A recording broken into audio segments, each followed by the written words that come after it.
প্রিয় দর্শক, আসসালামু আলাইকুম। আমি Moazzem Hossain, YouTube channel hello TV থেকে আপনাদের সামনে হাজির হয়েছি।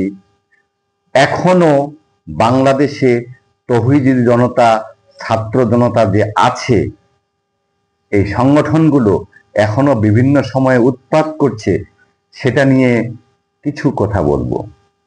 প্রিয় দর্শক, গত রবিবার খুলনার সোনাডাঙ্গায় একটি ঘটনা ঘটে। সেখানে একজন লেডি বাইক চালককে গ্রেপ্তার করে। তার প্রতি অভিযোগ, তিনি নিজেই মাদক সেবন করতেন, পাশাপাশি তিনি আরো দুই একজনকে মাদক সেবন করাতেন। এমন একটি ঘটনায় একজন মহিলা বা মেয়ে মাদক সেবন করার পর অসুস্থ হয়ে পড়লে তাকে নিয়ে হাসপাতালে যাচ্ছিলেন। হাসপাতালে যাওয়ার পথে শিববাড়ি মোড় অথবা তার কাছাকাছি কোথাও নৌবাহিনীর একটি দল ছিল, যারা চেকপোস্ট, এই চেকপোস্টে সবাইকে চেকপোস্ট করত এবং সেখান থেকেই অ্যারেস্ট করা হয়। পত্রিকায় এসেছে, কালের কণ্ঠে পত্রিকায়, যে সেখানে একটি ছাত্র জনতারও টিম রয়েছে। তার মানে এত কিছুর পরেও এখনো ছাত্র জনতা, এখনো তৌহিদি জনতা বাংলাদেশের সব জায়গায় বিচরণ করছে, বাংলাদেশের সব জায়গায় রয়েছে সংগঠিতভাবে।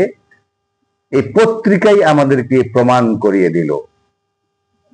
তাহলে সরকার কি এই সব তৌহিদি জনতা এবং ছাত্র জনতাকে দিয়ে মব করাবেন, সে কারণেই নিশ্চিন্ত করছেন না ইচ্ছা করেই? আদতে তাই মনে হচ্ছে। সাধারণ জনগণ আমরা এই বিষয়ে একেবারে অতিষ্ঠ হয়ে আছি, কিন্তু সরকার কোনোভাবেই ভ্রুক্ষেপ করছে না। শুধু আমরা সাধারণ জনগণ না, এটি নিয়ে সারা বিশ্ব, ইউরোপীয় ইউনিয়ন, ইউরোপের সব দেশ, আমেরিকা, কানাডা, সবাই এটা নিয়ে একেবারে বিরক্ত, সরকারের উপরে চাপ দিচ্ছে। এরপরেও কেন এই সব মব জাস্টিস করা ছাত্র জনতা এবং তৌহিদি জনতাদেরকে সরকার বিলুপ্ত করছে না? এটাই এখন আমার প্রশ্ন। আমি পত্রিকাটি দেখলাম, দেখার পর কিছু কথা না বলে পারলাম না।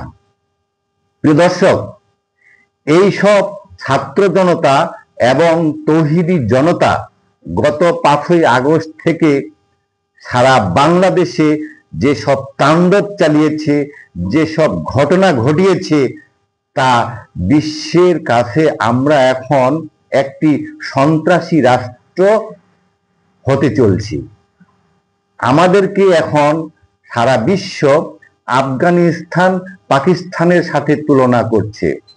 আমরা পাকিস্তান, আফগানিস্তান, সিরিয়া সেই দিকেই ধাবিত হচ্ছি বলেই সারা বিশ্ব থেকে আওয়াজ আসছে। অথচ আমাদের দেশের বর্তমান সরকার কান দিচ্ছে না, কথা শুনছে না। এটা আমাদের বড়ই পরিতাপের বিষয়। এমনভাবে ছাত্র জনতা এবং তৌহিদি জনতা যদি সরকার লালন করে, তাহলে সত্যি সত্যি একদিন সারা বিশ্ব থেকে আমরা স্যাংশন খেয়ে যাব। এখন তো অনেক দেশেই আমাদেরকে ভিসা দিচ্ছে না। ইন্ডিয়া পুরোপুরি ভিসা দিচ্ছে না, আবার অনেক দেশ অল্প অল্প ভিসা দিচ্ছে, বা ম্যাক্সিমামই দেশেই ভিসা দিচ্ছে না। তাহলে পরিণতিটা কোথায় যাবে একবার কি ভেবেছেন? ভেবে দেখুন, আমরা কোন দিকে যাচ্ছি, আমরা কোন পথে যাচ্ছি। ভাবনার সময় এখনো আছে আমাদের।